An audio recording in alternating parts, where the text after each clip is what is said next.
Notre corps est marqué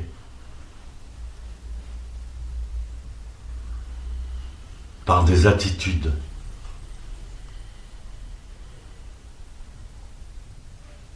par des intentions,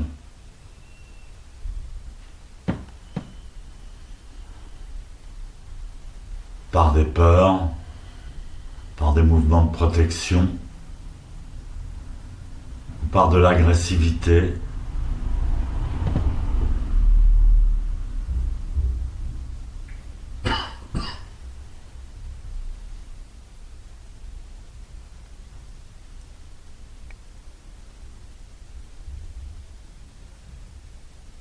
Et donc en zazen, on défait, on démêle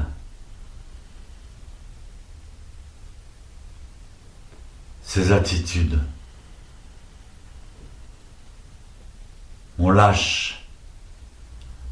Donc on pense que la pensée n'est pas liée au corps, mais c'est tout à fait faux. Une seule pensée va influencer toute une partie du système nerveux et musculaire et nous faire prendre des attitudes inconscientes.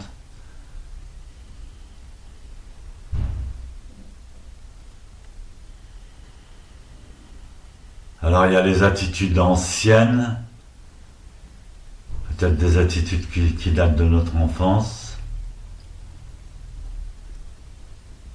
Et puis il y a les attitudes actuelles.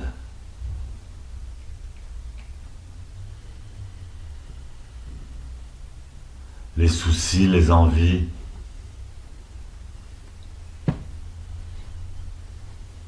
Qu'on va exprimer par le corps. Dans le temps, à la préhistoire, les êtres humains avaient un langage rudimentaire.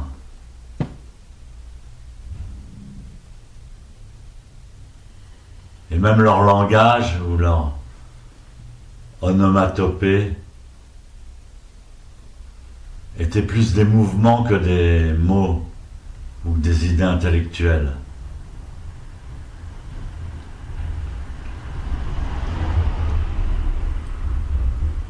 Mais dans la vie moderne, c'est pareil, ça continue. On ne s'exprime pas comme des hommes préhistoriques, mais les attitudes persistent, les attitudes de peur ou d'agressivité.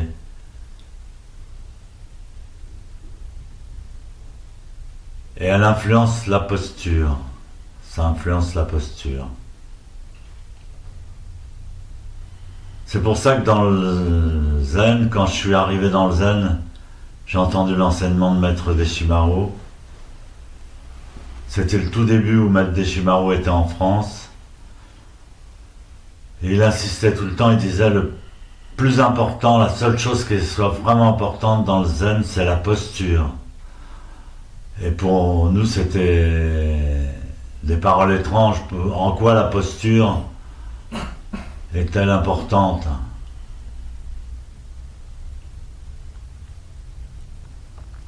On montrait l'exemple de diverses personnes en train de prier, ou des chrétiens, ou d'autres bouddhismes où ils ne font pas attention à la posture.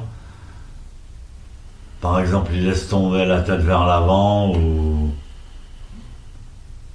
ils pensent à quelque chose de spécial, ils imaginent un endroit idyllique, ou une lumière, où ils stimulent le cœur en disant l'amour, l'amour, l'amour, l'amour.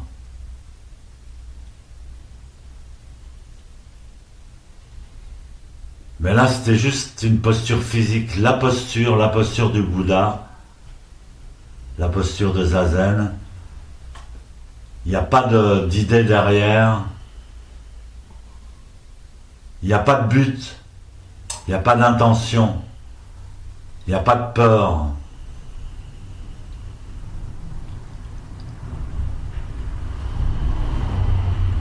Et il faut très longtemps pour réaliser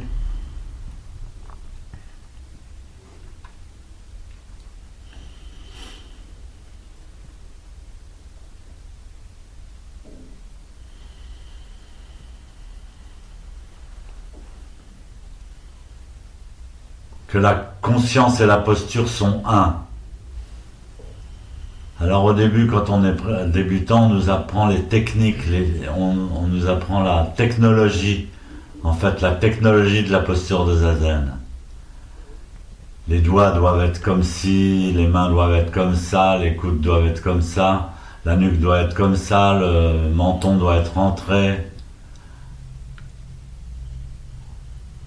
Mais au début, même si on nous le raconte, comme je le fais maintenant, on ne le réalise pas, on ne réalise pas. Après, ça devient clair. Quand ça devient clair, on n'est plus des fanatiques du Zazen, on est simplement en train d'observer quelque chose qu'on a intégré. La posture de Zazen est merveilleuse, puissante.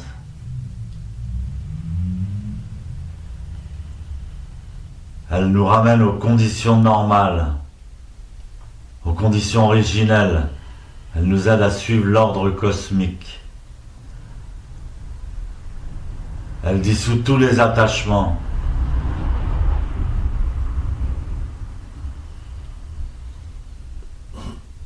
Toutes les attitudes anormales.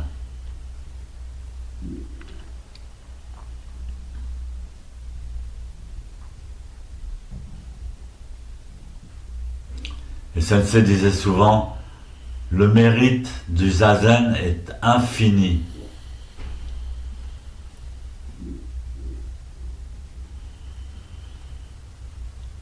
On ne peut pas le définir, on ne peut pas le limiter, on ne peut pas chercher quelque chose. C'est infini. On ne peut pas comprendre.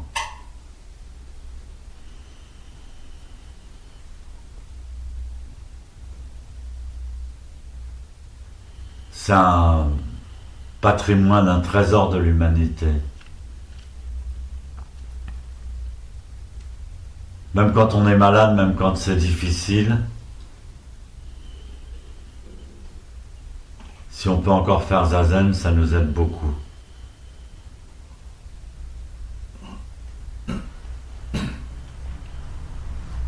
Ça a même une influence sur notre vie quotidienne, sur notre karma, sur notre famille.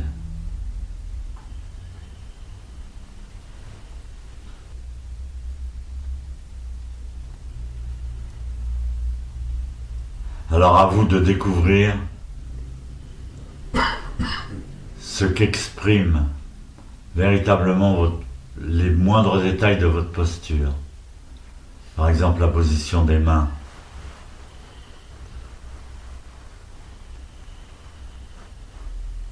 Quand vous réussissez à avoir une belle position des mains,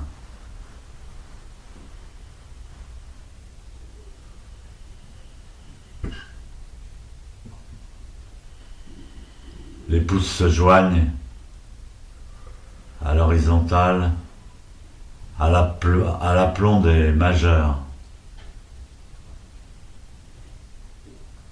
Le tranchant des mains en Zazen doit être plaqué contre l'abdomen, sous le nombril, à environ 10 cm sous le nombril.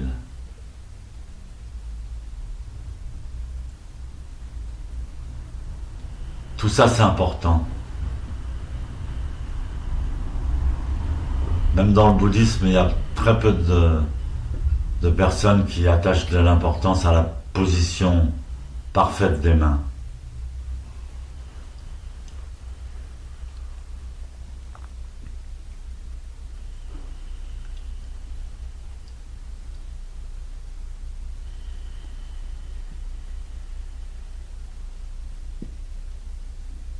La correcte bascule du bassin.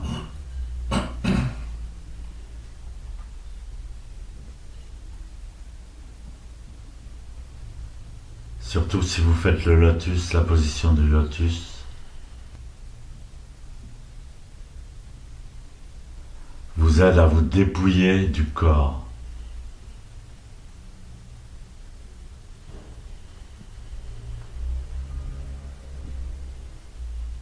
Quand vous relâchez en bas, La nuque s'étire automatiquement. La tête se place correctement.